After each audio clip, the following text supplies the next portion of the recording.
Hello, Shri Swami Samarth. तर मला आली होती बेंटो केकची ऑर्डर आणि तो रेड वेल्वेट केकमध्ये हवा होता कस्टमरला आणि हार्ट शेपमध्ये. सो त्या कस्टमरनी फर्स्ट टाईमच रेड वेल्वेट केकची ऑर्डर दिली होती, नाहीतर त्यांच्या कायम चॉकलेट फ्लेवरचेच असतात. सो हा एक ॲनिव्हर्सरी केक होता आणि क्यूटवाला केक होता. हा हार्ट शेपमध्ये कन्वर्ट करायचा होता मला. सो मी बेस कट करून घेतला आणि हँडवॉश करायला गेले आणि हँडवॉश करून आल्यानंतर मी प्रोसेस करायला घेतली रेड वेल्वेट केकची जी असते नेहमीची. शुगर सिरप टाकलं, नंतर वरतून नॉर्मल आपली जी सनविप क्रीम असते, म्हणजे व्हिप क्रीम असते व्हाईट कलरची, त्याच्यामध्ये काहीच मिक्स नाही केलं मी, ओन्ली व्हाईट क्रीम आहे ती.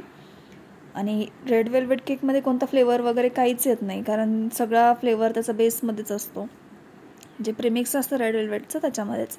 तर मी मधल्या लेअरला हे असे व्हाईट कंपाऊंडचा क्रश टाकला आहे, कारण त्यांनी पण केकला रेड वेल्वेट केकला टेस्ट खूप छान येते.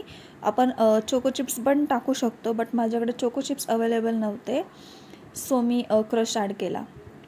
तर हा 2 लेयर्सचा बेंटो बनवते आहे मी आणि ह्याला छान असं क्रमकोट करून मी फ्रीजमध्ये सेट व्हायला ठेवलं, कारण ह्याला आपल्याला हार्ट शेपमध्ये कन्वर्ट करायचं होतं. सो छान असं मी क्रमकोट करून ह्याला फ्रीजमध्ये सेट व्हायला ठेवलं हाफ ॲन आवरसाठी.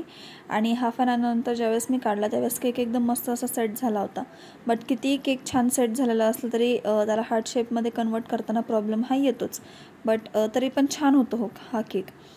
तर क्रम कोटिंग झाल्यानंतर तुम्हाला म्हणजे पुढे मी ॲड केलंच आहे की कसं म्हणजे हार्ट शेपमध्ये कन्वर्ट करायचं. सो छान सेट झाला आहे आणि मी पहिलेच चाकूने प्लस मार्किंग करून घेतली आणि थोडा विचार करत होते की कोणत्या साईडने कट करू. सगळ्या साईड्स बघाव्या लागतात आधी.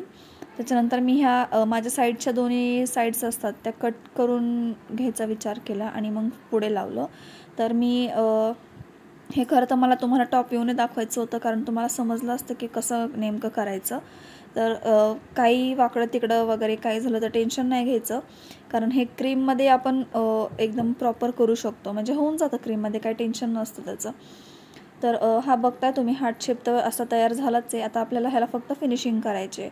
तर मी काय केलं, ह्यालासुद्धा क्रमकोट केलं. ह्याला क्रमकोट करून फ्रीजमध्ये तर नाही ठेवलं आणि नंतर लगेच ह्याला क्रीमने फिनिशिंग करायला घेतली आणि फिनिशिंग झाल्यानंतर मग मी फ्रीजमध्ये हा केक सेट व्हायला ठेवला. तर हा म्हणजे ह्याला फिनिशिंगला थोडासा वेळ लागला, कारण हा मिनी केक म्हणजे बेंटो केक आहे आणि हार्ट शेपमध्ये करायचं म्हणलं की थोडासा वेळ हा जातोच.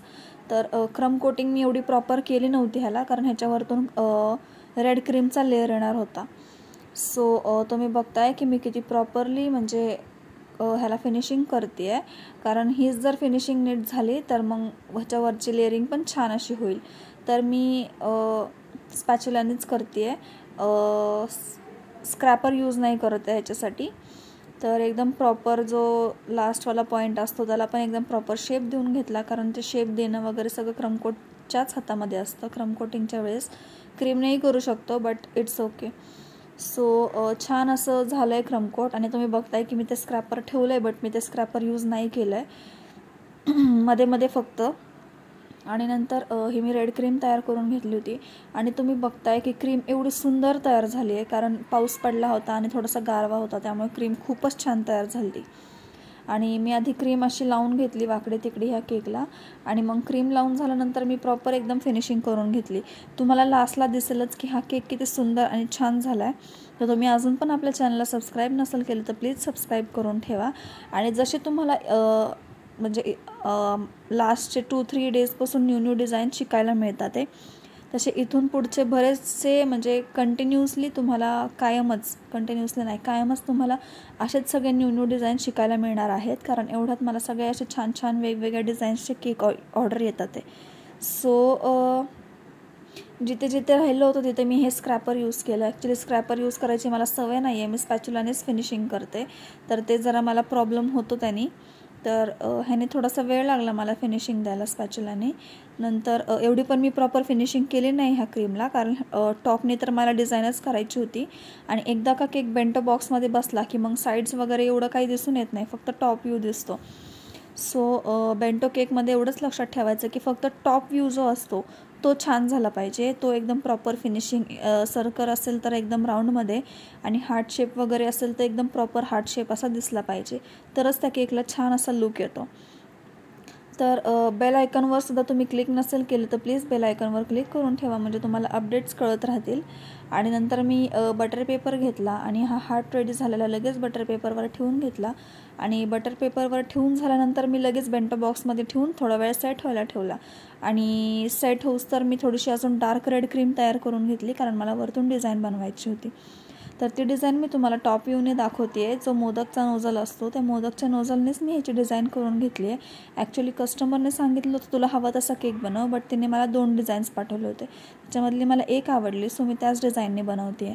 आणि ह्या केकवर मला असं लिहायला सांगितलं होतं की happy anniversary Maugham dad.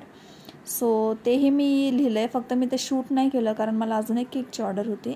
So लास्टला तुम्हाला दिसेलच. आणि तुम्ही नक्कीच सांगा हा केक तुम्हाला कसा वाटला आहे. आवडला असेल तर शेअर करा, डाउनलोड करून ठेवा तुमच्या फ्युचरसाठी. आणि लाईक करा, कमेंट करा आणि चॅनल सबस्क्राईब करायला विसरू नका.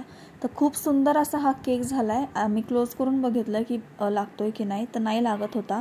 तर हा आहे केकचा फायनल लुक आणि किती क्यूट झाला आहे तुम्ही बी बघताय. असंच सपोर्ट करत राहा मला. थँक्यू.